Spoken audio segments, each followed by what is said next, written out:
আজকেও যদি ফিলিস্তিনের মুসলমানদের কান্নার আওয়াজ পাও, আজকেও যদি কাশ্মীরের মুসলমানদের আওয়াজ পাও, আজকেও যদি নির্যাতিত মুসলমানের আওয়াজ পাও, হাসিনার 15.5 বছরে এদেশে হাজার হাজার মুসলমান, হাজার হাজার মানুষের উপরে ইসলামী আন্দোলনের নেতা কর্মীদের উপরে নির্যাতন চলেছে। রিমান্ড নিয়ে আঙ্গুলে নখ তুলে ফেলেছে, রিমান্ড নিয়ে হাত পায়ে ডান্ডা বেরি দিয়া কঠিন নির্যাতন করেছে, চিৎকার কান্নার আওয়াজ শোনা গেছে। তোমরা মুসলমানেরা মুনাফিক কিছু মুসলমান, মিষ্টি খাওয়া মুসলমান, আগ্নি বিরানি খাওয়া মুসলমান, ওই মুনাফিকগুলি কথা বলে নাই। আমি জামাত ইসলামের কথা বলবো না, হেফাজত ইসলামের কথাও বলবো। হেফাজতের লোকেরা আমাদের ভাই, জামাতের লোকেরা আমাদের ভাই, কওমি মাদ্রাসা আমার ভাই, আলিয়া মাদ্রাসা আমার ভাই। ও টুপিওয়ালা, তোমাদের উপরে জালিমেরা যখন জুলুম করে তখন জামাত হেফাজত আর তারা আলিয়া কওমি দেখে না, তারা সব সময় আলেমদেরকে টার্গেট করে। জোরে বলেন ঠিক কিনা? সুতরাং দীর্ঘ 15.5 বছর আমাদের উপরে নির্যাতনের স্টিম রুলার চালানো হয়েছে। আর কিছু আগ্নি বিরানি খাওয়া, জিলাপি খাওয়া, ওই কিছু মিষ্টি খাওয়া মুসলমান, তথাকথিত মুনাফিক মার্কা মুসলমান, এই কান্নার আওয়াজগুলি তাদের কানের ভিতরে যায়। এই জালিমদেরকে আল্লাহ কি বলতেছেন শোনেন। আলোচনা আমার শেষ। আল্লাহ তাআলা পরবর্তীতে আয়াতে তাদের পরিচয়টা আল্লাহ তাআলা দিচ্ছেন। আল্লাযীনা আমানু ইউকাতিলুনা ফি সাবিলিল্লাহ, যারা নাকি মুসলমান ইমানদার, তারা আন্দোলন করে, সংগ্রাম করে, রিভলিউশন করে আল্লাহর রাস্তায়, আল্লাহর রাস্তায়। ওয়াল্লাযীনা কাফারু, আর যারা নাকি অবিশ্বাসী, যারা নাকি অবিশ্বাসী, ইউকাতিলুনা ফি সাবিলিত তাগুত, তারা তাগুতের রাস্তায় আন্দোলন করে, সংগ্রাম করে, লড়াই করে। আমি বলি না, কামরুল ইসলাম সাঈদ বলে না, কামরুল ইসলাম সাঈদ বলে না, আমি যদি মিথ্যা ব্যাখ্যা করি আমার জিহ্বাটা কেটে দাও, আমি যদি মিথ্যা ব্যাখ্যা করি আমার কণ্ঠ স্তব্ধ করে দাও। আমি বলি না, আমার আল্লাহর কোরআন বলে যারা নাকি ইমানদার তারা আন্দোলন করে, সংগ্রাম করে, জিহাদ করে, তারা সব করে আল্লাহর রাস্তায়। কত ঠিক কিনা বলেন? এ মুসলমান, ভালো করে শুনে নাও, যারা আল্লাহর রাস্তায় নয়, নেতার আদর্শ, নেত্রীর আদর্শ বাস্তবায়ন করার জন্য, এই দল ওই দলের আদর্শ বাস্তবায়নের জন্য যারা লড়াই করো, আল্লাহর কসম, আল্লাহর কসম, আল্লাহর কসম, আল্লাহর কোরআনের ঘোষণা তাদেরকে দিয়ে গেলাম। ভালো করে শোনো, ভালো করে শোনো, আমার আল্লাহর আরশের ফয়সালা, যারা নাকি আন্দোলন করে, সংগ্রাম করে আল্লাহর রাস্তায়, ওরা মুমিন। বলেন ওরা কি? বলেন ওরা কি? জোরে বলেন ওরা কি? মানবতা বিরোধী ইসরায়েল, দুনিয়ার মানবরূপী জানোয়ার ইসরায়েল ফিলিস্তিনের মুসলমানগুলোরে একটা কবরস্থান বানায় দিয়েছে। শিশুদেরকে নির্যাতন করেছে, শিশুদের উপরে অত্যাচার করেছে। ও মুসলমান, বাংলাদেশের মুসলমান, ও ইন্ডিয়ার মুসলমান, ও সৌদি আরবের মুসলমান, ও কাতার কুয়েতের মুসলমান, কি জবাব আল্লাহর কাছে দেবে? ওয়ামা লাকুম লা তুকাতিলুনা ফি সাবিলিল্লাহি ওয়াল মুস্তাদআফিনা মিনার রিজালি ওয়ান নিসাই ওয়াল বিলদান। তোমরা কেন লড়াই করো না? কেন তোমরা সংগ্রাম করো না? কেন তোমরা জিহাদ করো না? ওই নির্যাতিত মানুষগুলোই, ওই নারীদের জন্য, ওই পুরুষদের জন্য, ওই শিশুদের জন্য, যারা আকাশের দিকে দুইখানা হাত তুলে আল্লাহর কাছে ফরিয়াদ করে, রব্বানা আখরিজনা, রব্বানা আখরিজনা মিন হাদিহিল ক্বরিয়াতিজ যালিমি আহলুহা। আয় আল্লাহ তাআলা, যেই জনপদে আমাদের উপরে নির্যাতন চলতেছে, যেই জনপদে আমাদের উপরে অত্যাচার চলতেছে, আল্লাহ তোমার পক্ষ থেকে দুনিয়ার মুসলমানদেরকে সাহায্যকারী শক্তি হিসেবে পাঠিয়ে দাও। তারা যেন আমাদেরকে সাহায্য করে, আমাদেরকে যেন উদ্ধার করে। কিন্তু দুর্ভাগ্য, দুনিয়ার মুসলমান এখন ভোগ বিলাসে মেতে উঠেছে, দুনিয়ার মুসলমান বাড়ি গাড়ির প্রতি মেতে উঠেছে, দুনিয়ার মুসলমান টাকা পয়সার জন্য মেতে উঠেছে, দুনিয়ার মুসলমান ক্ষমতার লোভে অন্ধ হয়ে গেছে। ওই নির্যাতিত মানুষগুলো, তাদের কান্না মুসলমানের কানে যায় না। আমার আজও মনে হয় আয়াত অবতীর্ণ হয়েছে 1450 বছর আগে, কিন্তু কিন্তু আমার মনে হয় যখন পৃথিবীর কোন প্রান্তের মুসলমানদের কান্নার আওয়াজ যখন আমার কানে আসে, তখন আমার কাছে মনে হয় আরশ থেকে আল্লাহ যেন ডেকে বলছে, ওয়ামা লাকুম, তোমাদের কি হলো, তোমরা কেন জিহাদ করো না, কেন তোমরা সংগ্রাম করো না ওই নির্যাতিত মানুষগুলোর জন্য, ওই নিগৃহীত মানুষগুলোর জন্য, ওই বঞ্চিত নারী শিশুদের জন্য কেন তোমরা জিহাদ করো না, কেন জিহাদ করো না? ও মুসলমান, যারা এই দুনিয়ার হায়াতের বিনিময়, দুনিয়ার জীবনের বিনিময় আখেরাতে জান্নাত কিনেছো, দুনিয়ার হায়াতের বিনিময় আখেরাতকে যারা কিনেছো, তারা ভয় পাইও না, লড়াইতে নামো, সংগ্রামে নামো। যদি তুমি মারা যাও, শাহাদাতের মর্যাদা পাবে, বিনা হিসাবে আল্লাহর জান্নাত পেয়ে যাবে। আর যদি তুমি ওই লড়াই থেকে বেঁচে আসো, যদি তুমি ওই লড়াই থেকে তুমি যদি ফিরে আসো, তাহলে আল্লাহ তাআলা গাজীর মর্যাদা তোমাকে দান করবে। ওয়াদাল্লাহি হক, বলেন সবাই, ওয়াদাল্লাহি হক, আমার আল্লাহর ওয়াদা হলো সত্য। আল্লাহ বলছেন, আমি অবশ্যই তোমাদেরকে উত্তম প্রতিদান, উত্তম পুরস্কার দেব, এই দুনিয়াতেও দেব, আখেরাতেও দেব। দুনিয়ায় দেব ইজ্জত, সম্মান, শান্তি দুনিয়ায় দেব, আর আখেরাতে বিনা হিসাবে মর্যাদা দিয়া, সম্মান দিয়া আমি আল্লাহ জান্নাতের মেহমান বানায় দেব। আল্লাহ, নারী সম্প্রদায় পৃথিবীতে যা কিছু কল্যাণকর, অর্ধেক তার গড়িয়াছে নারী, অর্ধেক তার নর। আল্লাহ তাআলা জান্নাতের ভিতরে আদম আলাইহিস সালামকে সৃষ্টি করেছিলেন। শুধু যদি আদম আলাইহিস সালামকে সৃষ্টি করেই আল্লাহ তাআলার ভালো লাগতো বা আদমের ভালো লাগতো, আল্লাহ তাআলা হাওয়া আলাইহিস সালামকে সৃষ্টি করতেন না। আদম আলাইহিস সালামের সঙ্গিনী হিসাবে আল্লাহ তাআলা মা হাওয়া আলাইহিস সালামকে সৃষ্টি করলেন। এই পৃথিবীতে প্রথম নারী সৃষ্টি হলো এবং পুরুষের তিনি জীবন সঙ্গী হলো। আল্লাহ তাআলা সে নারী সম্প্রদায়কে মূল্যায়ন করার জন্য, নারী সম্প্রদায়ের ইজ্জতের জন্য কোরআন শরীফের ৪৪ নম্বর সূরাটা দেওয়া হয়েছে নারী সম্প্রদায়ের নামে। কোরআন শরীফে কোন কোন সূরা তার আলোচ্য বিষয়ের উপরে কেন্দ্র করে সূরার নামকরণ করা হয়, কোথাও বা সূরার একটা ছোট্ট শব্দের জন্য সূরার নামকরণ করা হয়। তাসমিয়াতুল কুল বিইসমে জুস, এই সূরার মধ্যে নারীদের ব্যাপারে অধিক আলোচনা করা হয়েছে। পর্দার যে সকল সম্মানিতা মা এবং বোনেরা আছেন, যেই সূরার মধ্যে সবথেকে বেশি নারীদের ব্যাপারে আল্লাহ তাআলা আলোচনা করেছেন, ওই সূরার নাম হলো সূরা নিসা। শুধু নারীদের ব্যাপারে কথা বলেননি আল্লাহ তাআলা। সূরা নিসা এবং সূরা আলে ইমরান অনেক সামাজিক, রাষ্ট্রীয় বিধিবিধান, শরীয়তের অনেক বিধিবিধান এই দুই সূরার মধ্যে আল্লাহ তাআলা দিয়েছেন। বলুন সুবহানাল্লাহ। পর্দার আড়ালের মায়েদেরকে বলি, নারী জাতিকে বলি, মহিলাদেরকে বলি, আল্লাহ তাআলা কোরআন শরীফের ভিতরে ১১৪ সূরা দিয়েছেন। ১১৪টা সূরার মধ্যে পুরুষ জাতি, পুরুষ সম্প্রদায়ের উপরে কোন সূরা আল্লাহ তাআলা দেন নাই। কালামুল্লাহ শরীফের সবশেষ সূরার নাম হলো সূরা নাস। বলুন, সবশেষ সূরার নাম কি? সূরা নাস। মানব গোষ্ঠী, তাহলে এই জায়গাও মানব গোষ্ঠীর ভিতরে নারী আছে, পুরুষ আছে।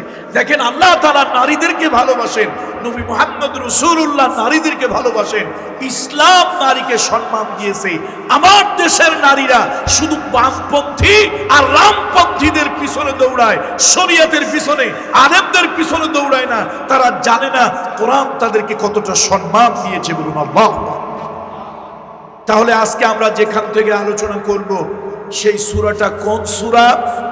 সূরা নিসা। নারী জাতি, নারী সম্প্রদায়, তাদের নামে সূরা। এই সূরার কত নম্বর রুকুর মধ্যে থেকে আমরা কথা বলবো? 10। কত নম্বর রুকু? 10 নম্বর রুকু এবং ৭৪ নম্বর আয়াতে কারিমা থেকে আমরা কথা বলবো। এই আয়াতটা মূলত মদিনা মুনাওয়ারায় কিছু মুনাফিকদেরকে ইঙ্গিত করে আল্লাহ তাআলা দিয়েছেন। কিছু মুনাফিক আছে, এদেরকে চেনা বড় মুশকিল। মুনাফিকরা হলো বর্ণচোরা, মুনাফিকরা হলো বর্ণচোরা।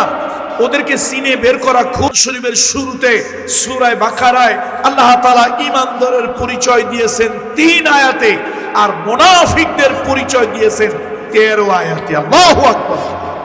অর্থাৎ মুনাফিকেরা আমাদের ভিতরেই থাকে, আমাদের সাথেই থাকে, আমাদের কমিউনিটিতে থাকে, কিন্তু বেটা মুনাফিক তাকে চেনা বড় মুশকিল। মুনাফিকেরা যখন যেই গাছে যায় সেই গাছের রং ধরে, যেই পাত্রে যায় সেই পাত্রের আকার আকৃতি ধারণ করে। যখন যেই সরকার ক্ষমতা আসে তখন তাদের সামসামি করে। এগুলা কাদের চরিত্র? জোরে বলেন, কাদের চরিত্র? মুনাফিকদের চরিত্র। সেই মুনাফিকদের কিছু কথা আল্লাহ তাআলা তুলে ধরেছেন। মদিনার কিছু মুনাফিকেরা খুব বারবার কথায় কথায় তারা জিহাদের কথা বলে, কথায় কথায় জিহাদের কথা বলে। বিভিন্ন সময় রাসূলুল্লাহ যে জিহাদের ডাক দিয়েছেন, মুনাফিকেরা জিহাদের আগে খুব তরবারি ধার দেয়, তারপরে ঘোড়াকে খাওয়ায় দাওয়ায় রেডি করে, মোষে তেল দেয়, কিন্তু আসলে তারা কোনো জিহাদে যায় না। একবার তো মদিনা মুনাওয়ারার মসজিদে এরকম হইল, কিছু লোকেরা কথা বলা বলি করতে লাগলো, আচ্ছা আল্লাহর কাছে সব থেকে ভালো আমল কোনটা? চলো আমরা নবীজির কাছে জিজ্ঞেস করি, আল্লাহর কাছে সব থেকে প্রিয় আমল কোনটা? চলো আমরা নবীজির কাছে গিয়ে জিজ্ঞেস করি এবং সেই আমলটা আমরা করে আল্লাহর প্রিয় পাত্র হই।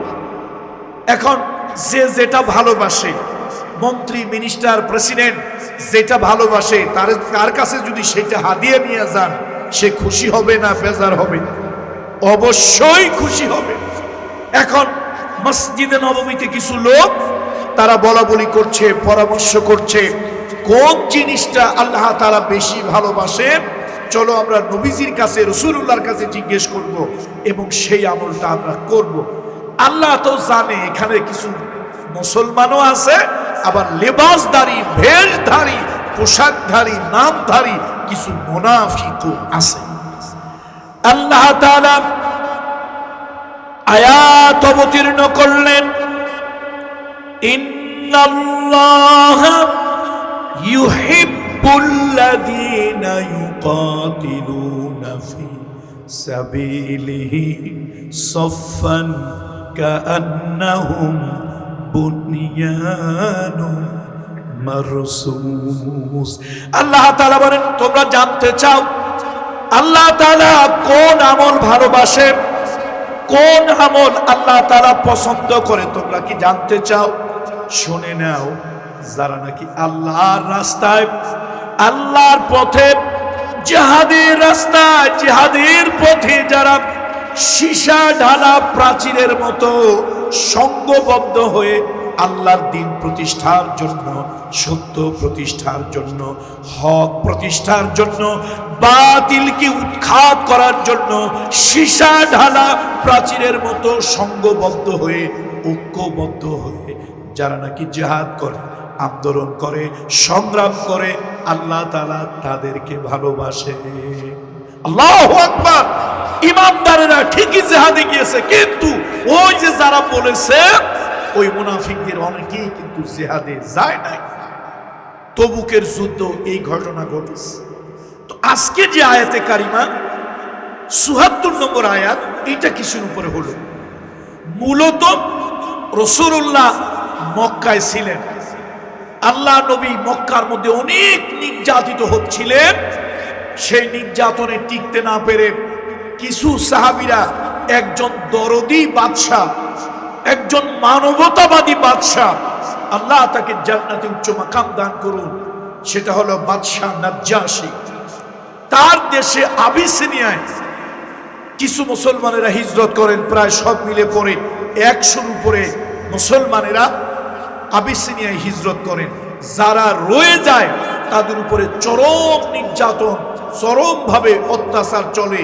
এমনকি রাসূলুল্লাহ ৩ বছর শিয়াবে আবি তলেবে খুব কষ্ট পেয়েছিলেন, সর্বশেষ নবুয়তির 13 বছর যখন হয়ে গেল, মক্কায় যখন হয়ে গেল, তখন আল্লাহ নবী আল্লাহর কাছে দোয়া করলেন, রব্বি আদখিলনি মুদখালা সিদকিন ওয়া আখরিজনি মুখরাজা সিদকিন ওয়াজআলনি সুলতানান নাসীরা। আল্লাহ তাআলা আমাকে যেখান থেকে বের করবেন কল্যাণের সাথে বের করেন, যেই জনপদে আমাদেরকে প্রবেশ করাবেন কল্যাণের সাথে প্রবেশ করাবেন। আল্লাহ তাআলা সাহায্যকারী রাষ্ট্রীয় ক্ষমতা, রাষ্ট্রশক্তি, সাহায্যকারী রাষ্ট্রশক্তি আপনি আমাদেরকে দান করেন। ভাইরা, লোহাগাড়ার বন্ধুরা, রাষ্ট্রীয় ক্ষমতা যদি আপনার সাহায্যকারী না হয়, আপনার প্রতি যদি জুলুমকারী হয়, তাহলে আপনার পক্ষে কোনো কাজই শান্তিতে করা সম্ভব নয়। আল্লাহ নবী এই দোয়া করে মদিনায় গেলেন। মদিনায় যাওয়ার পরে নবীজি একটা কল্যাণময় রাষ্ট্র গঠন করলেন, কিন্তু মক্কার কাফেরদের কাছে এটা ভালো লাগলো না। সব মুসলমান তো যেতে পারেন না, সব মুসলমান যেতে পারে নাই। দেখুন রাসূলুল্লাহ সাল্লাল্লাহু আলাইহি ওয়াসাল্লাম কত মানবতাবাদী। অনেকে আসছে রাসূলুল্লাহর কাছে অনুমতি চাওয়ার জন্য, ইয়া রাসূলুল্লাহ আপনি আমাকে অনুমতি দেন, আমি হিজরত করে মদিনায় যাই। সব মুসলমানেরা একবারে মদিনায় যায় নাই, তাহলে কাফেরেরা সতর্ক হয়ে যাবে, কাফেরেরা অত্যাচার নির্যাতনের মাত্রা আরো বাড়িয়ে দেবে। এই জন্য 2 জন 4 জন 5 জন করে করে ক্ষুদ্র ক্ষুদ্র দলে মক্কা থেকে মদিনায় চলে গেছে। কিছু লোকদেরকে নবীজি মদিনা যেতে অনুমতি দেন নাই। কেন দেয় নাই? একজন এসে বলল, ইয়া রাসূলুল্লাহ আমি তো হিজরত করতে চাই। নবীজি বললেন, তোমার বাবা তোমার মা খুব অসুস্থ, এই দুনিয়ায় তাদের দেখার মতো কেউ না। তুমি যদি হিজরত করো তাহলে এই লোকগুলোকে কে দেখবে? সুতরাং তুমি পরে হিজরত করবে, আপাতত মানবিক কারণে তুমি হিজরত করবে না। এরকম বিভিন্ন কিছু কারণে কিছু লোকদেরকে আল্লাহ নবী হিজরত করতে অনুমতি দেন নাই, অথবা পারিপার্শ্বিকতার কারণে তারা হিজরত করতে পারে নাই। বাকিরা যখন মক্কা থেকে মদিনায় হিজরত করে চলে গেল এবং সেই জায়গা গিয়ে একটা কল্যাণময় ইসলামী রাষ্ট্রের গোড়াপত্তন করলেন রাসূলুল্লাহ, মক্কার কাফেরদের জ্বালা যন্ত্রণা আরো বেড়ে গেল। এবার তারা কি করবে? ওই যে লোকগুলি মক্কায় রয়ে গেছে, যারা হিজরত করতে পারে নাই অথবা নবীজি যাদেরকে হিজরত করার অনুমতি দেয় নাই, সেই লোকগুলোর উপরে এই জালিমেরা, এই মক্কার জালিমেরা নির্যাতনের স্টিম রুলার চালাতে লাগলো, তাদেরকে চরমভাবে নির্যাতন করতে লাগলো মক্কার এই জালিমেরা। ঠিক এই কথাটাই, এই এতক্ষণ আমি যা বললাম, এই কথাটাই আল্লাহ তাআলা আমাদেরকে এই ভাষায়, আল্লাহর ভাষায় আল্লাহ তাআলা বুঝাচ্ছেন যে শোনো, ওই নির্যাতিত মানুষগুলোর জন্য তোমাদের একটু অস্ত্র ধরতে হবে, ওই নির্যাতিত মানুষগুলোর জন্য তোমাদেরকে জিহাদে নামতে হবে। শোনো, তোমরা যারা জিহাদ করতে চাও না, কিছু লোক আছে তারা মসজিদের ভিতরে পাগড়ি মাথায় দেওয়া সুন্নত এইটা পালন করতে চায়, সুরমা লাগানো সুন্নত এইটা পালন করতে চায়, জিলেবি খাওয়া সুন্নত এইটা পালন করতে চায়, দুপুরের খাওয়ার পরে একটু টান টান হইয়া কাইলুলা করা এইটা করতে চায়, হাতিয়া নেওয়া সুন্নত এইটাও পালন করতে চায়, কিন্তু মাঝে মাঝে যে মায়ের খাওয়া অথবা মায়ের দেওয়া সুন্নত এইটা পালন করতে চায়। এরকম কিছু লোকজন আছে না? আল্লাহ তাআলা ওই লোকগুলোকে উদ্দেশ্য করে বললেন, শোনো, মুসলমানের আবার ভয় কিসের? ইমানদারের আবার ভয় কিসের? ইমানদার ময়দানে নামবে, সেই ময়দানে নেমে ইমানদার যদি জিহাদে বিজয় হয় তাহলে সে গাজীর মর্যাদা পাবে, আর যদি ইমানদার জিহাদের ময়দানে নেমে শহীদ হয়ে যায় তাহলে শাহাদাতের মর্যাদা লাভ করে বিনা হিসাবে আল্লাহর জান্নাতে চলে যাবে। আল্লাহ, সুতরাং আল্লাহ তাআলা কি কথা বলতেছেন এবার শুনুন। ফালইউকাতিল ফি সাবিলিল্লাহিল্লাযীনা ইয়াশরুনাল হায়াতাদ দুনিয়া বিল আখিরাহ। ও মদিনার মুসলমানেরা শোনো, তোমাদের ভিতরে এই দুনিয়ার জীবনকে দিয়া আখিরাতকে যারা ক্রয় করেছ, এই দুনিয়ার জিন্দেগি, দুনিয়ার ধন সম্পদ, দুনিয়ার জান মাল দিয়া আখিরাতকে যারা ক্রয় করেছো, আল্লাহ তাআলা বলেন ফালইউকাতিল, তারা যেন জিহাদ করে, যুদ্ধ করে, ফি সাবিলিল্লাহ, আল্লাহর রাস্তায়। এই দুনিয়ার হায়াত দিয়া, দুনিয়ার জীবন দিয়া আখিরাতকে যারা ক্রয় করেছো, তোমরা জিহাদ করো আল্লাহর রাস্তায়, সংগ্রাম করো আল্লাহর রাস্তায়, তোমরা আন্দোলন করো আল্লাহর রাস্তায়। ওয়ামান ইউকাতিল, যে শহীদ হয়ে যাবে, ফি সাবিলিল্লাহ, ওই যে আল্লাহর রাস্তায় জিহাদ করতে গিয়া যে শহীদ হয়ে যাবে, ফায়ুকতাল আও ইয়াগলিব, আল্লাহর রাস্তায় জিহাদ করতে গিয়া কেউ যদি শহীদ হয়ে যায় অথবা শহীদ হলো না, যদি বিজয়ী হয়ে যায়, ফাসাউফা নুতিহি আজরান আযীমা, আল্লাহ তাআলা বলেন ভয় করিও না, আল্লাহর রাস্তায়, দ্বীনের রাস্তায়, জিহাদের রাস্তায় তোমরা নামো। ওই জিহাদ করতে গিয়া যদি শহীদ হয়ে যাও, আমি আল্লাহর কাছে প্রতিদান পাবে। আর যদি শহীদ না হও, শহীদ যদি না হও, জিন্দা হয়ে যদি বাড়ি ফিরে আসো, তাহলেও আল্লাহর কাছে আজরান আযীমা, উত্তম পুরস্কার পাবে। আল্লাহু আকবার।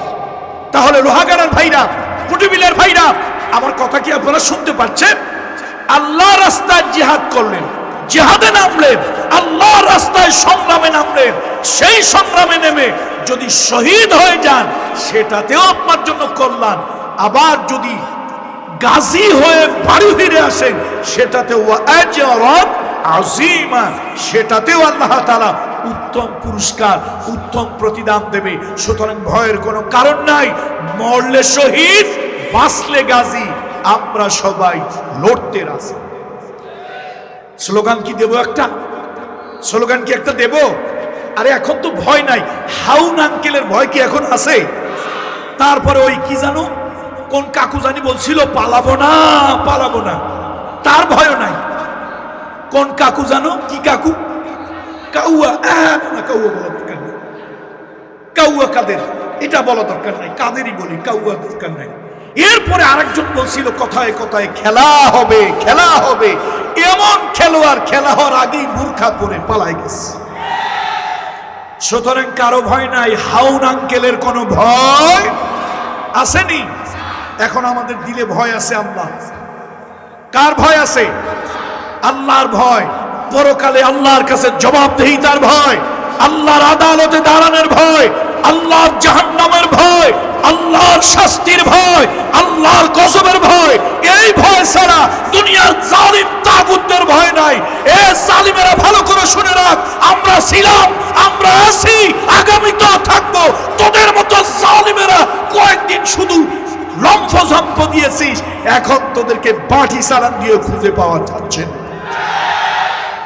তাহলে আল্লাহ রাস্তায় লড়লে লাভ না ক্ষতি? শহীদ হয়ে গেলেও লাভ, বেঁচে ফিরে আসলেও পাইলাম কোথায়? ৭৪ নম্বর আয়াত। বলেন কত নম্বর আয়াত? ৭৪ নম্বর আয়াত। আল্লাহ তাআলা বলেন আও ইয়াগলিব ফাসাউফা নুতিহি আজরান আযীমা। শোনো, শহীদ যদি হয়ে যাও, বিনা হিসাবে তো জান্নাতে যাবেই। আর যদি বিজয়ী হও, ফাসাউফা নুতিহি আজরান আযীমা, আল্লাহ তাআলা বলছেন অতি শীঘ্রই আমি তোমাদেরকে উত্তম উত্তম প্রতিদান, উত্তম পুরস্কার আমি আল্লাহ তাআলা দান করব। দেখেন, আল্লাহ শুধু পরকালের লোভ দেয় নাই, দুনিয়ার কথাও আল্লাহ তাআলা বলেছেন। পরকালের শুধু আশ্বাস আল্লাহ তাআলা দেন নাই, দুনিয়ার কথাও বলেছেন। তার কারণ দুনিয়াটাও লাগে।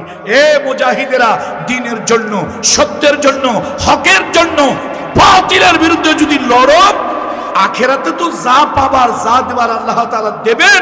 ওয়াদাল্লাহি হক, আল্লাহর ওয়াদা সত্য। দুনিয়াতেও আল্লাহ তাআলা দেবেন। বলুন আলহামদুলিল্লাহ। দুনিয়াতেও আল্লাহ। আচ্ছা, দুনিয়া কি লাগে না? লাগে না। এই দুনিয়া দরকার আছে না নাই? আর দুনিয়াও মাজরাতুল আখিরা, দুনিয়া দরকার আছে। হাজী সাহেবেরা হজ যখন করতে যান, উমরা পালনকারী যখন উমরা আদায় করতে যান, মাতাবের ভিতরে যখন তাওয়াফ করেন, তখন রুকনে ইয়ামিন থেকে হজরে আসওয়াদ পর্যন্ত যখন যায়, তখন একটা দোয়া পড়ে। এই দোয়াটা কোরআন শরীফের আল্লাহ নিজে শিখাই দিয়েছে। আমার সাথে সকলে পড়বেন, ও রব্বানা আতিনা ফিদ দুনিয়া হাসানা ওয়া ফিল আখিরাতি হাসানাতাও ওয়া কিনা আযাবান নার। আল্লাহ তাআলা নিজেই দোয়া শিখাই দিলেন।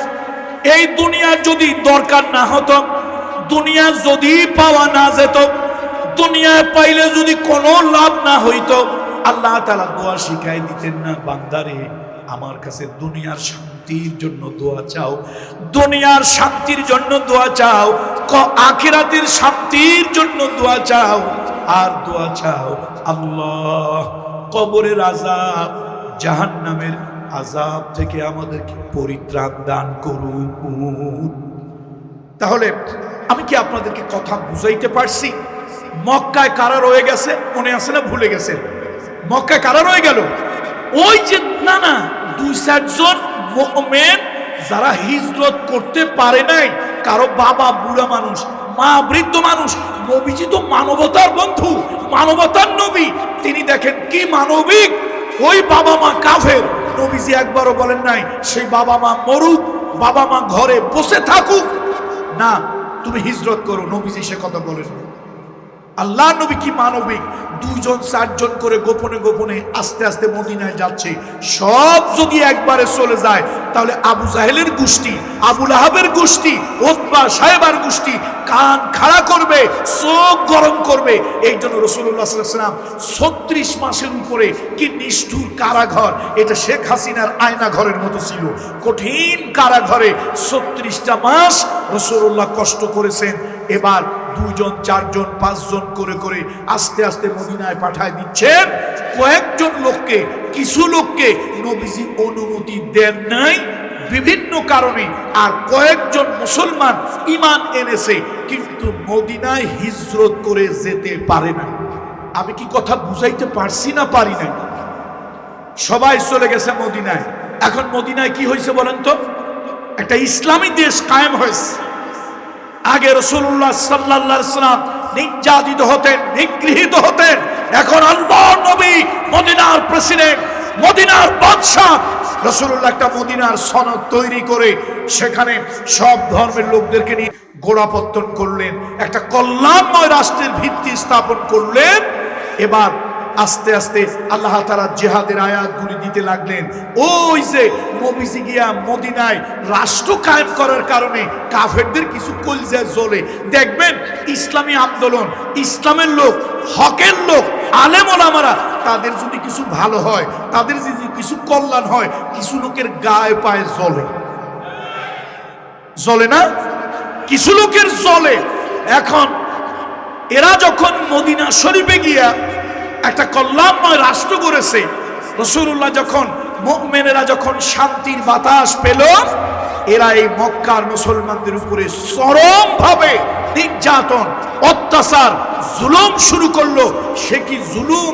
আহা, সেই জুলুমে মুসলমানদের মক্কায় যারা রয়ে গেছে তাদের চিৎকার, চিৎকার, তাদের কান্না, সেই কথাটা আল্লাহ তাআলা এবার 75 নম্বর আয়াতে বুঝাচ্ছেন। 75 নম্বর আয়াতে আল্লাহ তাআলা ঘোষণা দিচ্ছেন, وَمَا لَكُمْ لَا تُقَاتِلُونَ فِي سَبِيلِ اللَّهِ وَالْمُسْتَضْعَفِينَ مِنَ الرِّجَالِ وَالنِّسَاءِ وَالْوِلْدَانِ الَّذِينَ يَقُولُونَ رَبَّنَا أخرجنا من هذه القرية الظالم أهلها واجعل لنا من لدنك وليا واجعل لنا من لدنك نصيرا।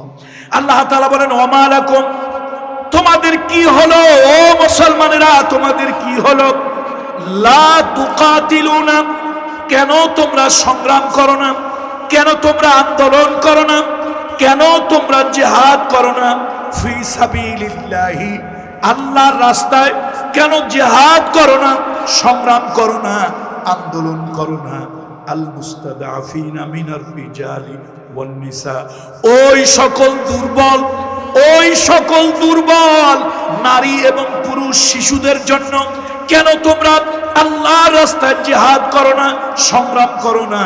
যারা নাকি আল্লাযীনা, যারা ইয়াকুলুনা, যারা বলতেছে রব্বানা, হে আমাদের প্রভু, আখরিজনা, আমাদেরকে বের করেন, মিন হাযিহিল ক্বরিয়াতিজ যালিমি আহলুহা, ওই দেশ থেকে বের করেন, ওই এলাকা থেকে বের করেন যে এলাকার শাসকরা হলো জালিম, যে এলাকার শাসকরা হলো জালিম, স্বৈরাচারী, ডিক্টেটর। আল্লাহ তাআলা ওই এলাকা থেকে তাদেরকে কেন বের করো না? ওয়াজআল লানা মিন লাদুনকা ওয়ালিয়্যা ওয়াজআল লানা মিন লাদুনকা নাসীরা, আল্লাহ তাআলা আমাদের জন্য সাহায্যকারী অভিভাবক, সাহায্যকারী বন্ধু আমাদের জন্য পাঠান। আল্লাহ তাআলা বুঝাইতেছে, ও মদিনার মুসলমানেরা, তোমরা কেন জিহাদ করতেছো না ওই মক্কার মানুষগুলোর জন্য যাদের উপরে নির্যাতন চলে, শিশুদের উপরে চলে, মহিলাদের উপরে চলে, পুরুষদের উপরে চলে, ওদের উপরে নির্যাতনের স্টিম রুলার ওই আবু জাহেলের গোষ্ঠী, আবু লাহাবের গোষ্ঠী, উতবা সাহেবার গোষ্ঠী, তারা কঠিন নির্যাতন করতেছে। ও মুসলমানেরা, ও মদিনার মুসলমানেরা, তোমরা কেন ওই নির্যাতিত মানুষগুলোর পক্ষে জিহাদ করো না, সংগ্রাম করো না, আন্দোলন কেন করো না? তোমরা তাদের পক্ষে আন্দোলন করো, জিহাদ করো, তাদেরকে উদ্ধার করার জন্য। ও আমার পুটিমিলার ভাইরা, ও লোহাগাড়ার ভাইরা, এই আয়াতটা যদিও মদিনায় অবতীর্ণ হয়েছে মক্কার মুসলমানদেরকে উদ্ধার করার জন্য, কিন্তু আলেমরা জানে কোরআন শরীফের একটা বিশেষ প্রেক্ষাপটে অবতীর্ণ হয়, কিন্তু কোরআন শরীফের হুকুম সার্বজনীন, সব কালের জন্য। বারবার আরাকানের মুসলমানেরা নির্যাতিত হয়েছে, তখন যেন আমি এই আয়াত শুনতে পেরেছি। বসনিয়ার মুসলমানেরা নির্যাতিত হয়েছে, তখন যেন এই আয়াত আমি শুনতে পেয়েছি। সিরিয়ার মুসলমানেরা নির্যাতিত হয়েছে, তখন যেন এই আয়াত আমি শুনতে পেয়েছি। যখন কাশ্মীরের মুসলমানেরা নির্যাতিত হয়েছে, আমি যেন এই আয়াত শুনতে পেরেছি। সব থেকে বেশি শুনতে পেরেছি দুনিয়ার একটা বিভৎস জায়গা, যার নাম হলো মানবতা বিরোধী ইসরায়েল, দুনিয়ার মানবরূপী জানোয়ার ইসরায়েল ফিলিস্তিনের মুসলমানগুলোরে একটা কবরস্থান বানায় দিয়েছে। শিশুদেরকে নির্যাতন করেছে, শিশুদের উপরে অত্যাচার করেছে। ও মুসলমান, বাংলাদেশের মুসলমান, ও ইন্ডিয়ার মুসলমান, ও সৌদি আরবের মুসলমান, ও কাতার কুয়েতের মুসলমান, কি জবাব আল্লাহর কাছে দেবে? ওয়ামা লাকুম লা তুকাতিলুনা ফি সাবিলিল্লাহি ওয়াল মুস্তাদআফিনা মিনার রিজালি ওয়ান নিসাই ওয়াল বিলদান, তোমরা কেন লড়াই করো না? কেন তোমরা সংগ্রাম করো না? কেন তোমরা জিহাদ করো না? ওই নির্যাতিত মানুষগুলোই, ওই নারীদের জন্য, ওই পুরুষদের জন্য, ওই শিশুদের জন্য, যারা আকাশের দিকে দুইখানা হাত তুলে আল্লাহর কাছে ফরিয়াদ করে, রব্বানা আখরিজনা, রব্বানা আখরিজনা মিন হাযিহিল ক্বরিয়াতিজ যালিমি আহলুহা। আয় আল্লাহ তাআলা, যেই জনপদে আমাদের উপরে নির্যাতন চলতেছে, যেই জনপদে আমাদের উপরে অত্যাচার চলতেছে, আল্লাহ তোমার পক্ষ থেকে দুনিয়ার মুসলমানদেরকে সাহায্যকারী শক্তি হিসেবে পাঠিয়ে দাও। তারা যেন আমাদেরকে সাহায্য করে, আমাদেরকে যেন উদ্ধার করে। কিন্তু দুর্ভাগ্য, দুনিয়ার মুসলমান এখন ভোগ বিলাসে মেতে উঠেছে, দুনিয়ার মুসলমান বাড়ি গাড়ির প্রতি মেতে উঠেছে, দুনিয়ার মুসলমান টাকা পয়সার জন্য মেতে উঠেছে, দুনিয়ার মুসলমান ক্ষমতার লোভে অন্ধ হয়ে গেছে। ওই নির্যাতিত মানুষগুলো, তাদের কান্না মুসলমানের কানে যায় না। আমার আজও মনে হয় আয়াত অবতীর্ণ হয়েছে 1450 বছর আগে, কিন্তু আমার মনে হয় যখন পৃথিবীর কোন প্রান্তের মুসলমানদের কান্নার আওয়াজ কান্নার আওয়াজ যখন আমার কানে আসে তখন আমার কাছে মনে হয় আরশ থেকে আল্লাহ যেন ডেকে বলছে ওয়ামা লাকুম ওয়ামা লাকুম, তোমাদের কি হলো, তোমাদের কি হলো, তোমরা কেন জিহাদ করো না, কেন তোমরা সংগ্রাম করো না ওই নির্যাতিত মানুষগুলোর জন্য, ওই নিগৃহীত মানুষগুলোর জন্য, ওই বঞ্চিত নারী শিশুদের জন্য কেন তোমরা জিহাদ করো না, কেন জিহাদ করো না? ও মুসলমান, যারা এই দুনিয়ার হায়াতের বিনিময়, দুনিয়ার জীবনের বিনিময় আখেরাতে জান্নাত কিনেছো, দুনিয়ার হায়াতের বিনিময় আখেরাতকে যারা কিনেছো, তারা ভয় পাইও না, লড়াইতে নামো, সংগ্রামে নামো। যদি তুমি মারা যাও শাহাদাতের মর্যাদা পাবে, বিনা হিসাবে আল্লাহর জান্নাত পেয়ে যাবে। আর যদি তুমি ওই লড়াই থেকে বেঁচে আসো, যদি তুমি ওই লড়াই থেকে তুমি যদি ফিরে আসো, তাহলে আল্লাহ তাআলা গাজীর মর্যাদা তোমাকে দান করবে। ওয়াদাল্লাহি হক, বলেন সবাই ওয়াদাল্লাহি হক, আমার আল্লাহর ওয়াদা হলো সত্য। আল্লাহ বলছেন আমি অবশ্যই তোমাদেরকে উত্তম প্রতিদান, উত্তম পুরস্কার দেব, এই দুনিয়াতেও দেব, এই দুনিয়াতেও দেব, আখেরাতেও দেব। দুনিয়ায় দেব ইজ্জত, সম্মান, শান্তি দুনিয়ায় দেব, আর আখেরাতে বিনা হিসাবে মর্যাদা দিয়া, সম্মান দিয়া আমি আল্লাহ জান্নাতের মেহমান বানায় দেব। আল্লাহ রাসূলুল্লাহ সাল্লাল্লাহু আলাইহি ওয়াসাল্লাম, আল্লাহ নবী একটা জানাজায় গিয়েছেন, রাসূলুল্লাহ একটা জানাজায় গিয়েছেন। কিছু লোকেরা নবীজির সামনে একটা বাধা দিল, ইয়া রাসূলুল্লাহ, ইয়া হাবিবাল্লাহ, এই লোকটার জানাজা আপনি করবেন? আর এই লোকটা তো এই কাজ করেছে, এই অপরাধ করেছে, ওইটা করছে, এই লোকটার জানাজা আপনি পড়বেন ইয়া রাসূলুল্লাহ? নবীজি কিংকর্তব্য বিমূঢ়, রহমতের নবী, নিশ্চুপ হয়ে আছে, কি করবেন? মানে অনেকগুলো লোক এই লোকটার জানাজা পড়তে দেওয়ার পক্ষে না। এবার রহমতের নবী উঠে বলেন, এই তোমাদের ভিতরে এই লোকটা কোনো ভালো কাজ করছে, এরকম কোনো জানা, কোনো নজির, কোনো দৃষ্টান্ত তোমাদের কাছে আছে? একটা লোক দাঁড়িয়ে গেল, ইয়া রাসূলুল্লাহ, এই যে লোকটার জানাজা করতে আপনি আসছেন, আপনাকে বাধা দেওয়া হচ্ছে এই লোকটার জানাজা না পড়ার জন্য। লোকটা ভালো না, এটা সবাই বলতেছে।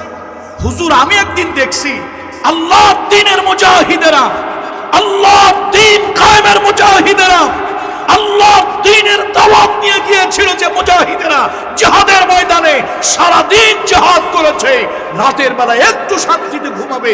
আমি দেখেছি এই লোকটাকে, আমি দেখেছি সারা রাত ওই মুজাহিদদেরকে অস্ত্র নিয়ে দাঁড়িয়ে দাঁড়িয়ে পাহারা দিচ্ছে।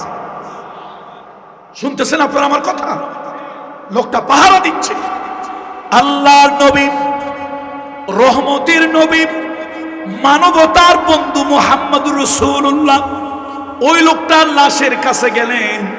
এবার নবীজি তার জানাজা পড়লেন। লোকেরা বাধা দিল, নবীজি তার জানাজা পড়লেন। আল্লাহর নবী জানাজা পড়ে এবার কবরে লোকটাকে নামালেন।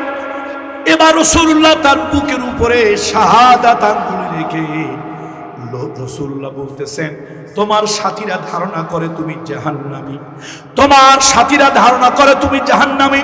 আমি নবী মুহাম্মদ রাসূলুল্লাহ, আমি ঘোষণা দিচ্ছি, আমি সাক্ষ্য দিচ্ছি, ইন্নাকা মিন আহলিল জান্নাহ, ইন্নাকা মিন আহলিল জান্নাহ, তুমি আল্লাহর জান্নাতের অধিবাসী, আল্লাহর জান্নাতের অধিকারী। তাহলে বোঝা গেল জিহাদ করলে তাদের মর্যাদা বেড়ে যায়। শুধু জিহাদ করলে মর্যাদা বেড়ে যায় না আমার বন্ধুরা, ওই জিহাদ যারা করে, তাদেরকে যারা সাহায্য করে, তাদের মর্যাদাও আল্লাহর কাছে বেড়ে যায়। বন্ধুরা আমার, ও যুবকেরা, তোমাদেরকে ময়দান ডাকে। যুবকেরা, তোমরা আল্লাহর দ্বীনের জন্য আসো। বদরের মাঠে, ওহুদের মাঠে রাসূলুল্লাহ যখন মার খাচ্ছিলেন, আল্লাহর নবীর সাহাবীরা মার খাচ্ছিলেন। জলিল কাদরের 70 জন সাহাবী যখন মার খাচ্ছিল এবং পরে তারা শহীদ হয়ে গেল, সেই সময় মদিনার একজন কাফের নাম হলো আমর বিন সাবেদ বিন ওয়াকিশ। আল্লাহু আকবার। নাম বলেন সবাই। আমর বিন সাবেদ বিন বলেন আমর বিন সাবিত বিন ওয়াকিস, টকবকে তরুণ যুবক। তার একটা ছোট্ট নাম আছে, ওইটা আমি বলে দেই। তার ছোট্ট নামটা হলো উসাইরিন। বদরের উহুদের যুদ্ধ প্রথম তো মুসলমানরা বিজয় হয়েছিল। যখন আল্লাহর হাবিবের হুকুমটা তারা বুঝতে পারে নাই, একটু ভুল করেছেন, রাসূলুল্লাহর আদেশটা বোঝার ক্ষেত্রে তাদের একটু ভুল হয়েছে। সাহাবীরা কখনোই রহমতের নবীর আদেশ লঙ্ঘন করবে না, এই আকীদা আমরা রাখি না। আমরা এই আকীদা রাখি, রাসূলুল্লাহর সাহাবীরা জীবন যাবে তবু আল্লাহর হাবিবের হুকুম লঙ্ঘন করবেন। কিন্তু তারা যথাযথভাবে রাসূলুল্লাহর কথাটা যেইভাবে বোঝা দরকার ওইভাবে কথার হাকিকত ওইভাবে বুঝতে পারেন নাই। তারা পাহাড় থেকে নিচে নেমে আসলেন। খালিদ বিন ওলীদ রাদিয়াল্লাহু তাআলা তার লোকজন নিয়ে, যুবকদেরকে নিয়ে পিছন দিক থেকে আক্রমণ করলেন। উহুদ পাহাড়ের পিছন দিক থেকে আক্রমণ করলেন। সেই আক্রমণে মুসলমানরা বিপর্যস্ত হয়ে পড়ল, মুসলমানরা ছিন্ন ভিন্ন হয়ে গেল, মুসলমানরা মার খেতে লাগলো। এমন সময় মদিনার এক টকবকে তরুণ যুবক কাফের, টকবকে তরুণ যুবক কাফের, নাম হলো আমর বিন সাবিত বিন ওয়াকিস, যার ছোট্ট একটা নাম আছে উসাইরিন। সে দেখলো মানুষ মৃত্যুকে ভয় পায় আর মুসলমানেরা মৃত্যুর জন্য আলিঙ্গন করার জন্য এগিয়ে যায়। মানুষ চাচা আপনা জান বাঁচা, নিজের জান বাঁচাতে ব্যস্ত, তখন মুসলমানেরা নবীজির জীবন বাঁচাতে ব্যস্ত, নিজের বুক পেতে দেয়, কলিজায় হড়বড় হয়ে যায়, তবু আল্লাহর নবীর উপরে আঘাত লাগতে দেয় না। উসাইরিন কাফের নিজেকে ডেকে বলছে, এই উসাইরিন, ইসলাম সাধারণ কোন দল নয়, ইসলাম সাধারণ কোন দল নয়, ইসলাম সাধারণ কোন দল নয়। মুহাম্মদুর রাসূলুল্লাহ সাল্লাল্লাহু আলাইহি ওয়াসাল্লাম সাধারণ কোন নেতা নয়। এবার তিনি কি করলেন? তার অন্তরের পর্দা খুলে গেল। তিনি চিন্তা করলেন, না, আমি ইসলাম গ্রহণ করব, আমি নবী মুহাম্মদুর রাসূলুল্লাহ পক্ষে আমি কাজ করব। এই চিন্তা করে উসাইরিন বাড়ি চলে গেল, যুদ্ধের পোশাক পরল, তরবারি নিল, ঢাল নিল, এবার দ্রুতগামী ঘোড়া নিল। ঘোড়া নিয়ে উসাইরিন ময়দানে চলে আসলো। যুদ্ধে যখন নামবে হঠাৎ তার মনে হলো, আমি কি মুসলমান না মুশরিক, মুমিন না কাফের? তিনি আকাশের দিকে তাকিয়ে বলেন, হে আরশের মালিক, আমি তোমার উলুহিয়াত, তোমার রুবুবিয়াত আমি মেনে নিলাম, তোমার নবী মুহাম্মদ রাসূলুল্লাহ নবুয়ত আমি মেনে নিলাম। এখন দুঃসময়, এই সময় নবীর পক্ষে, নবীকে সাহায্য করার জন্য এই জিহাদে আমি নামতেছি। যদি আমি মরে যাই, আমি ঈমান এনেছি, এই কথাটা তুমি রাসূলুল্লাহকে জানিয়ে দেবে, আর না হলে আমাকে ঈমানের ঘোষণা দেওয়ার সুযোগ দেবে। এই বলে ওই আমর বিন সাবিত বিন ওয়াকিস জিহাদের ময়দানে, উহুদের ময়দানে নেমে গেলেন। প্রাণপণ যুদ্ধ হলো, সেই যুদ্ধে তিনি শাহাদাত বরণ করলেন। অনেক লম্বা ঘটনা, লম্বা ইতিহাস, সেদিকে আমি যাব না। আপনারা জানেন, আমরা জানি, রাসূলুল্লাহ যখন একটু সুস্থ হলো, হাবিবে কিবরিয়া রহমতের নবীকে বলা হলো, ইয়া রাসূলুল্লাহ, এখন আমরা কি করব? মৃত্যুর মিছিল, শাহাদাতের মিছিল। নবীজি কাঁদতেছেন আর বলতেছেন, যারা আহত হয়েছে আগে তাদেরকে চিকিৎসা দেওয়ার ব্যবস্থা করো, যারা শহীদ হয়েছে তাদেরকে এক জায়গায় করো, আমি শহীদদেরকে উহুদের মাঠে মাটি দেব, এই রক্তমাখা জামা কাপড় নিয়েই তাদেরকে মাটি দেব। কিয়ামতের ময়দানে তারা এটা উঠবে আর সব শহীদের সর্দার হবে আমার চাচা সাইয়্যিদুশ শুহাদা আমির হামজা রাদিয়াল্লাহু তাআলা। সাহাবীরা এবার কাজে লেগে গেল। যারা আহত হয়েছে, হাত ভেঙেছে, পাও কেটেছে, চোখ নষ্ট হয়েছে, তাদেরকে আলাদা করা হচ্ছিল। আর শহীদ যারা হয়েছে তাদেরকে আলাদা করা হচ্ছে। এমন সময় সাহাবীরা চিৎকার দিয়ে উঠলো যে একজন কাফেরের লাশ আমাদের ভিতরে। কে কাফের?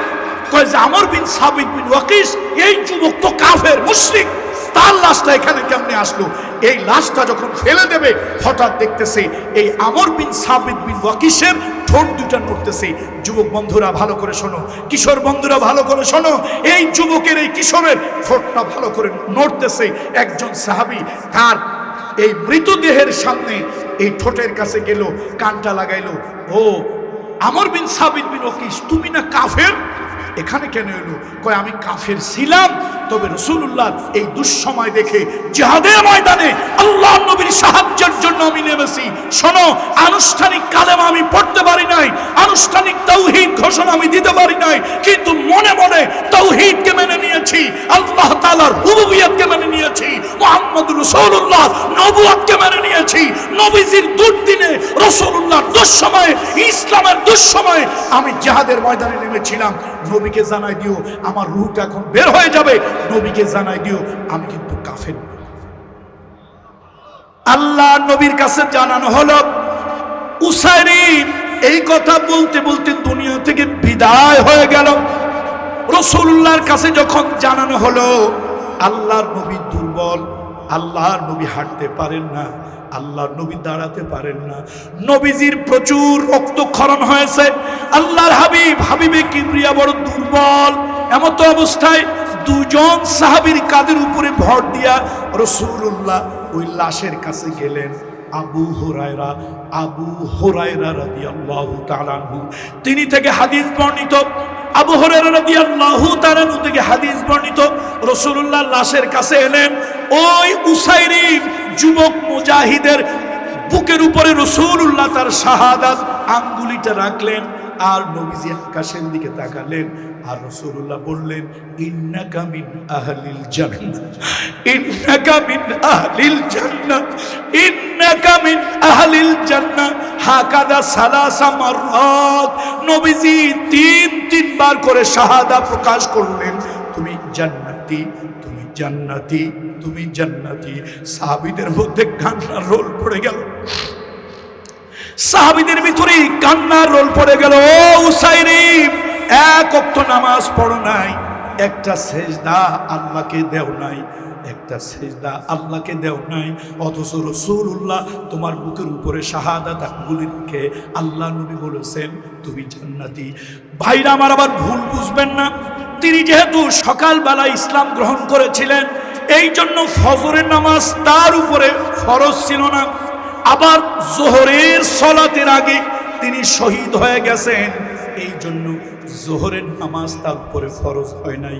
যেহেতু এক ওয়াক্ত নামাজ তিনি পড়তে পারেন নাই, তার অর্থ হলো একটা সিজদাও তিনি দিতে পারেন নাই। মুসলিম দুনিয়ায় একজন মুজাহিদ একটা সিজদা যিনি দেয় নাই, একটা সেজদা যিনি দেয় নাই, এক ওয়াক্ত নামাজ যিনি পড়ে নাই, জিহাদের ময়দানে নবীজির জন্য, ইসলামের জন্য, আল্লাহর জন্য জিহাদের ময়দানে নেমে আসলেন, শহীদ হয়ে গেলেন। আর রাসূলুল্লাহ যার বুকের উপরে আঙ্গুল রেখে জান্নাতের শাহাদাত প্রকাশ করলেন। সেই জন্য বলি ভাইদেরকে, শোনেন, কেন আল্লাহর রাস্তায় জিহাদ করবেন না? আল্লাহর রাস্তায় জিহাদ করুন। ওয়ামা লাকুম লা তুকাতিলুনা ফি সাবিলিল্লাহি আল মুস্তাদআফিনা মিনার রিজাল ওয়ান নিসাই ওয়াল বিলদান আল্লাযীনা ইয়াকুলুনা রব্বানা আখরিজনা মিন হাযিহিল ক্বরিয়াতিজ যালিমি আহলুহা। ওই সকল নারী পুরুষদের জন্য, এইখানে আল্লাহ তাআলা মক্কার নারী পুরুষদের কথা বলেছে, কিন্তু শুধু মক্কার জন্য না, কোরআনের হুকুম হলো আম, কোরআনের হুকুম হলো আম। ওই জায়গায় বিশেষ প্রেক্ষাপটে আয়াত অবতীর্ণ হয়েছে। আজকেও যদি ফিলিস্তিনের মুসলমানদের কান্নার আওয়াজ পাও, আজকেও যদি কাশ্মীরের মুসলমানদের আওয়াজ পাও, আজকেও যদি নির্যাতিত মুসলমানের আওয়াজ পাও, হাসিনার 15.5 বছরে এদেশে হাজার হাজার মুসলমান, হাজার হাজার মানুষের উপরে, ইসলামী আন্দোলনের নেতা কর্মীদের উপরে নির্যাতন চলেছে। রিমান্ড নিয়ে আঙ্গুলে তুলে ফেলেছে, রিমান্ডে নিয়ে হাত পায়ে ডান্ডা বেরি দিয়া কঠিন নির্যাতন করেছে, চিৎকার কান্নার আওয়াজ শোনা গেছে। তোমরা মুসলমানেরা মুনাফিক কিছু মুসলমান, মিষ্টি খাওয়া মুসলমান, আগ্নি বিরানি খাওয়া মুসলমান, ওই মুনাফিকগুলি কথা বলে নাই। আমি জামাত ইসলামের কথা বলবো না, হেফাজত ইসলামের কথাও বলবো। হেফাজতের লোকেরা আমাদের ভাই, জামাতের লোকেরা আমাদের ভাই, কওমি মাদ্রাসা আমার ভাই, আলিয়া মাদ্রাসা আমার ভাই। ও টুপিওয়ালা, তোমাদের উপরে জালিমেরা যখন জুলুম করে তখন জামাত, হেফাজত আর তারা আলিয়া কওমি দেখে না, তারা সব সময় আলেমদেরকে টার্গেট করে। জোরে বলেন ঠিক কিনা? সুতরাং দীর্ঘ 15.5 বছর আমাদের উপরে নির্যাতনের স্টিম রুলার চালানো হয়েছে। আর কিছু আগ্নি বিরানি খাওয়া, জিলাপি খাওয়া, ওই কিছু মিষ্টি খাওয়া মুসলমান, তথাকথিত মুনাফিক মার্কা মুসলমান, এই কান্নার আওয়াজগুলি তাদের কানের ভিতরে যায় না। এই জালিমদেরকে আল্লাহ কি বলতেছেন শোনেন, আলোচনা আমার শেষ। আল্লাহ তাআলা পরবর্তীতে আয়াতে তাদের পরিচয়টা আল্লাহ তাআলা দিচ্ছেন। আল্লাযীনা আমানু ইউকাতিলুনা ফি সাবিলিল্লাহ, যারা নাকি মুসলমান ইমানদার তারা আন্দোলন করে, সংগ্রাম করে, রিভলিউশন করে আল্লাহর রাস্তায়, আল্লাহর রাস্তায়। ওয়াল্লাযীনা কাফারু, আর যারা নাকি অবিশ্বাসী, যারা নাকি অবিশ্বাসী, ইউকাতিলুনা ফি সাবিলিত তাগুত, তারা তাগুতের রাস্তায় আন্দোলন করে, সংগ্রাম করে, জিহাদ করে, লড়াই করে। আমি বলি না কামরুল ইসলাম সাঈদ বলে না, কামরুল ইসলাম সাঈদ বলে না আমি যদি মিথ্যা ব্যাখ্যা করি আমার জিহ্বাটা কেটে দাও, আমি যদি মিথ্যা ব্যাখ্যা করি আমার কণ্ঠ স্তব্ধ করে দাও। আমি বলি না, আমার আল্লাহর কোরআন বলে যারা নাকি ঈমানদার তারা আন্দোলন করে, সংগ্রাম করে, জিহাদ করে, তারা সব করে আল্লাহর রাস্তায়। কত ঠিক কিনা বলেন? এ মুসলমান ভালো করে শুনে নাও, যারা আল্লাহর রাস্তায় নয়, নেতার আদর্শ, নেত্রীর আদর্শ বাস্তবায়ন করার জন্য, এই দল ওই দলের আদর্শ বাস্তবায়নের জন্য যারা লড়াই করো, আল্লাহর কসম, আল্লাহর কসম, আল্লাহর কসম, আল্লাহর কোরআনের ঘোষণা তাদেরকে দিয়ে গেলাম। ভালো করে শোনো, ভালো করে শোনো, আমার আল্লাহর আরশের ফয়সালা যারা নাকি আন্দোলন করে, সংগ্রাম করে আল্লাহর রাস্তায়, ওরা মুমিন। বলেন ওরা কি? বলেন ওরা কি? জোরে বলেন ওরা কি? গায়রুল্লাহ। এ মুসলমান স্লোগানের সময় নাই। যারা গায়রুল্লাহ আর তাগুতের পক্ষে আন্দোলন করে, এই নেতার মতবাদ, ওই নেতার মতবাদ, এই দলের মতবাদ, ওই দলের মতবাদ, শুক্রবার দিনে আসলে মসজিদে মুসল্লির অভাব হয় না, কিন্তু আল্লাহর হকের পক্ষে, দ্বীনের পক্ষে, রসুলের পক্ষে, আলেম ওলামার পক্ষে কথা বলার দরকার হলে একটা মুসলমান খুঁজে পাওয়া যায়। সুতরাং আসুন, ফয়সালা আল্লাহ করে দিয়েছে। কামরুল ইসলাম সাঈদ আনসারীর বাবার ক্ষমতা নাই ফয়সালা করে দেওয়ার, ফয়সালা আল্লাহ করেছে। যারা নাকি ইসলাম বিরোধী, কাফের, অস্বীকারী, ওরা আন্দোলন করে, সমাজতন্ত্রের আন্দোলন, জাতীয়তাবাদের আন্দোলন, ধর্মনিরপেক্ষতাবাদের আন্দোলন, এই মতবাদ সেই মতবাদের আন্দোলন করে। আল্লাহ কয় ওরা আমার রাস্তায় করে না। আর যারা মুমিন তারা আন্দোলন করে, সংগ্রাম করে আমি আল্লাহর দ্বীনকে বাস্তবায়ন করার জন্য। এখন আল্লাহ কি বলতেছে? এবার আল্লাহ তাআলা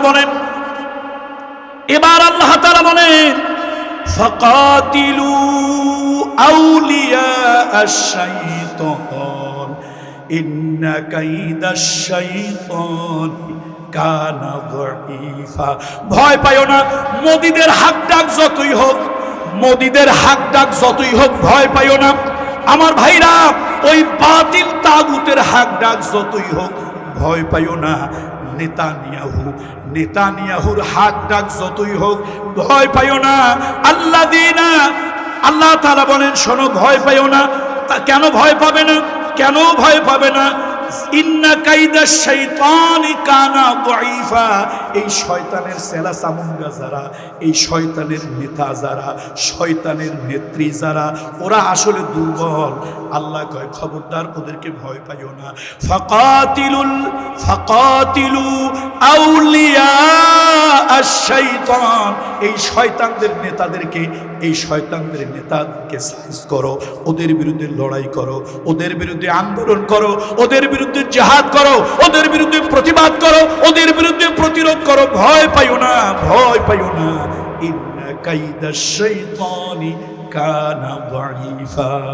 আল্লাহু আকবার, আল্লাহু আকবার। তাহলে কোন সূরা থেকে আমরা আজকে আলোচনা করলাম? সূরা নিসা 4 নম্বর সূরা। কত নম্বর রুকু? 10 নম্বর রুকু। কত নম্বর আয়াত আমাকে দেওয়া হয়েছিল? ৭৪, ৭৫, ৭৬ এই আয়াত আমাকে দেওয়া হয়েছিল। সেই আয়াতের উপরে, আয়াতে কারিমার উপরে কথা বললাম। রাসূলুল্লাহ অনেক নির্যাতন জুলুমের শিকার হয়ে জালিমদের অত্যাচারে টিকতে না পেরে মক্কা থেকে হিজরত করে মদিনায় আসলেন। কিছু মুসলমানদেরকে রাসূলুল্লাহ মানবিক কারণে, কিছু জানোয়ারের বাচ্চা আছে, ওরা ইসলামের ভিতরে মানবিকতা পায় না। ওগুলা মানুষের বাচ্চা না, জানোয়ারের বাচ্চা। এই জানোয়ারের বাচ্চাগুলি সব জায়গায় সবকিছু পায়, ইসলামের মধ্যে খালি জঙ্গিবাদ পায়। এই জানোয়ারের বাচ্চাগুলি আজকের মিডিয়ার মাধ্যমে ওই জানোয়ারের বাচ্চাগুলোকে জানিয়ে দেয়, শুনে রাখ, আমার ইসলাম মানবতাবাদী ইসলাম, আমার নবী মানবতার নবী। তাই যদি না হতো, রাসূলুল্লাহ যখন হিজরত করলেন সবাইকে হিজরত হিজরত করতে বলতেন। রাসূলুল্লাহ অনেক বুড়া মা বাপের কারণে, মানবিক কারণে অনেক মুসলমানকে, নতুন মুসলমানকে নবীজি হিজরত করতে দেন নাই। যদি ইসলামটা জঙ্গিবাদ হতো, নির্দয় হতো, নিষ্ঠুর হতো, অমানবিক হতো, তাহলে রাসূলুল্লাহ বলতেন বাপ মা মরে যাক, গলে যাক, পচে যাক, জাহান্নামে যাক, তোমার দেখা দরকার নাই, সবাই হিজরত করো। রাসূলুল্লাহ কিন্তু তা বলেন নাই। চিৎকার করে বলেন আল্লাহু আকবার, আল্লাহু আকবার। আমার নবী মা বাপকে, মানবতাকে কত বড় প্রাধান্য দিলেন। নবীজি কিছু লোকদেরকে রেখে গেলেন, তোমরা পরে যাইও, বাপ মা মরে গেলে দাফন কাফন করে যাইও, এই সমস্যার সমাধান হলে পরে যাইও। এরকম কিছু মানবিক কারণে কিছু লোকদেরকে রেখে গেলেন। আর কিছু লোকেরা নিজেদের নানাবিধ সমস্যার কারণে, বাস্তবিক কারণেই তারা হিজরত করতে পারলেন না। রাসূলুল্লাহ মদিনায় গিয়ে একটা ইসলামী স্টেট কায়েম করলেন। আবু জাহেলের গোষ্ঠী, তাদের অন্তর জ্বালা শুরু হইল। আবু জাহেলের গোষ্ঠীর অন্তর জ্বালা শুরু হলো যখন ইসলামের ভালো কিছু হয়, তখনই ওরা ইসলামপন্থী লোকদের উপর অত্যাচার নির্যাতন করে। কথা ঠিক কিনা বলেন? সুতরাং মক্কার মুসলমানদের উপরে যখন নির্যাতন হচ্ছিল, মক্কার শিশুরা কাঁদতেছিল, মক্কার নারীরা কাঁদতেছিল, আল্লাহর কাছে চিৎকার করে বলছিল রব্বানা আখরিজনা মিন হাযিহিল ক্বরিয়াতি যালিমি আহলুহা, এই জালিমদের জনপদ থেকে আল্লাহ আমাদেরকে একটু বাঁচাও, আমাদেরকে সাহায্য করো। আল্লাহ মদিনার মুসলমানদেরকে ডেকে দিলেন, এই মদিনার মুসলমানেরা ভয় পাও কেন? ভয় পাইও না। যদি আমার রাস্তায় মরে যাও, সত্যের পক্ষে কথা বলতে গিয়ে, এই মানুষগুলোর উদ্ধার করতে গিয়ে, এই মানবতার জন্য তুমি যদি জিহাদের ময়দানে নামো আর যদি শহীদ হয়ে যাও, আমি আল্লাহ তোমাকে শাহাদাতের মর্যাদা দান করব। আর যদি তুমি বেঁচে ফিরে আসো, গাজীর মর্যাদা দেব। শুধু আখেরাতেই পুরস্কার দেব না, এই দুনিয়ায় অতি শীঘ্রই আমি আল্লাহ তাআলা তোমাদেরকে উত্তম পুরস্কার দেব। বলুন সুবহানাল্লাহ। উত্তম পুরস্কার আমি আল্লাহ তাআলা তোমাদেরকে দেব। ৭৪ নম্বর আয়াতে আল্লাহ নিজেই বলেছেন, আও ইয়াগলিব ফাসাউফা নুতিহি আজরান আযীমা, তোমরা যদি বিজয়ী হও, অথবা শহীদ হও, অথবা বিজয়ী হও, আমি আল্লাহ তাআলা ফাসাউফা নুতিহি, আমি তাদেরকে দেব আজরান আযীমা, উত্তম পুরস্কার, উত্তম প্রতিদান, উত্তম বিনিময় আমি আল্লাহ তাআলা তাদেরকে দেব। সুতরাং ভয় পাবেন না। ভয়ের কোনো কারণ নাই। মুহাম্মদ বিন কাসিম, 17 বছরের বালক মুহাম্মদ বিন কাসিম যখন সিন্ধু বিজয়ের জন্য গিয়েছিল, তিনি দেবিল বন্দরে জাহাজকে ডুবিয়ে দিয়েছিলেন আর বলেছিলেন, হে মুসলমানেরা ভয় পেও না, যদি আমরা মরে যাই শহীদ হব, যদি বেঁচে থাকি গাজী হব, ভয় পেও না। আল্লাহর মেহেরবানি, সেই জায়গায় মুসলমানরা বিজয় হয়েছিল। আল্লাহ তাআলা আজকের এই মাহফিলটাকে কবুল করুন। আল্লাহ তাআলা কবুল করুন। আমার স্নেহের আমির হামজা, তিনি আমাদের অগ্রজ, আমাদের অনুজ, আমাদের স্নেহের, আমি তাকে হৃদয় থেকে ভালোবাসি, দোয়া করি আল্লাহ তাআলা তাকে ভালো রাখুন। আমার সাথে আপনাদের আবার দেখা হবে কোনো জনপদে, কোনো মাহফিলে দেখা হবে। আমার সুস্থতার জন্য দোয়া করবেন। হাদা মা ইনদি ওয়াল ইলমু ইনদাল্লাহ আলাইহি তাওয়াক্কালতু ওয়া ইলাইহি উনীব। ওয়াসসালামু আলাইকুম ওয়া রাহমাতুল্লাহি ওয়া বারাকাতুহু। আইইউবি মিডিয়া, অপসংস্কৃতি মুক্ত আধুনিক ভিডিও সেন্টার।